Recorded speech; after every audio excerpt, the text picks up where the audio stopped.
And you look at the Warriors now, everybody is jumping back on the bandwagon. I think they're ranked number 1 in defense. I said it in the breakdown. Go check it out on the Patreon. Their defense kind of reminds me of that. Is it the 18 Rockets, where they just are really good at closing out on the threes. They're repping it, they're teaching it, and they have the personnel to do it. And so they just run you off the 3-point line super well. And the emergence of Gary Payton II in that game. What are we calling him, y'all? Young Glove, the Mitten, the Body Bag, Alcatraz, GP2. You can take your choice. Either way, the dude's averaging like a steal a minute. He's averaging like a steal a minute. And the irony is, it was the Kelly Oubre revenge game. He got offered. He didn't just get offered. He got baptized by Gary Payton at the rim. I know y'all saw it. And Gary Payton is playing the Kelly Oubre role better than Kelly at what, 1/30th the price when you take the tax into the equation? And so, people were upset about the Avery Bradley decision, and it looks like they made the right choice. GP2 is super dynamic. I was concerned watching him in Summer League. I was concerned with his kind of guard skills. And my guy pointed it out. And he's like, look, Gary Payton's not a guard, really, right? He guards, but offensively, he's a forward. He's very good in the dunker spot. You don't see a guy that size, that comfortable in the dunker spot. He has floaters, he has touch. Obviously, he can finish above the rim. He's got timing. And so, you add Gary Payton to this rotation if he's going to be this, if GP's going to be this, it's like farting in water, man, right? It changes everything. It changes everything. All right, you can see I'm up today. Why wouldn't I be excited about this squad, man? It's been a while. Right? We've been down and now we up. But I wanted to just give credit. I think we got to give credit to the organization. Are they once again light years ahead?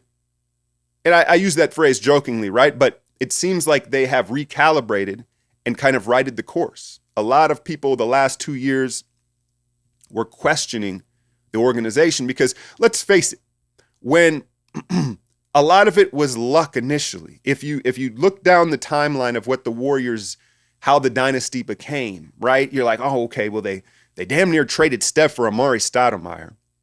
I won't say lucked into Clay, but Clay was there at 11, right? I think the one move that Bob Myers got a lot of credit for was, he finagled Andre Iguodala. I didn't know how they could do that, right? They bring in Andre. And then KD chose Golden State, right? And so even Kerr, he didn't mess it up, but you were like, how good of a coach is he? What type of a coach is he, I should say, right? And how good do we evaluate talent? Once the dynasty was over, once KD left, now you're evaluating something else, because before it was maintaining the superstars and maintaining cohesiveness. And then all of a sudden it was like, can they develop young players? Can Kerr be a coachy coach? Can he coach games when you don't have a talent advantage?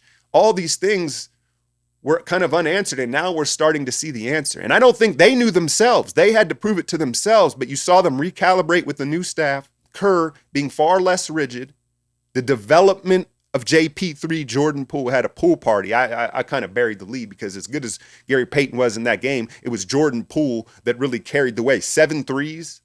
It was like, Steph, chill. You under the weather? I got you. You saw him kind of slow down. And I think there was an element to Poole in that game where he liked that they needed him more. Like he understood Curry wasn't feeling good. He was like, I got you. I got this. I need this. I've been waiting for this. Right? So Poole's development, what I'm getting at is here as I kind of ramble is that I think that we as a fan base should be way more optimistic moving forward about developing Kuminga, about developing Wiseman, and the personnel choices that they're going to make, as well as Kerr as a coach, because the last 2 seasons, it didn't look great, but you've seen them learn from their mistakes, recalibrate, and all of a sudden we up again. Top of the league. I did want to shout out Miles Bridges. It's kind of stunning to see the leap he's taken. And I know this may sound kind of blasphemous, but physically speaking, as an athlete, he kind of reminds me of LeBron. The body type, the strength, and the elevation. Now, maybe like a 30-year-old LeBron, not young LeBron. He's not as fast as LeBron up and down the court. And clearly, he's not the be all, like point forward that LeBron. I'm not saying he plays exactly like him, but just there's physically as an athlete, there's some similarities. He's kind of upright and stiff, but he's so strong and explosive.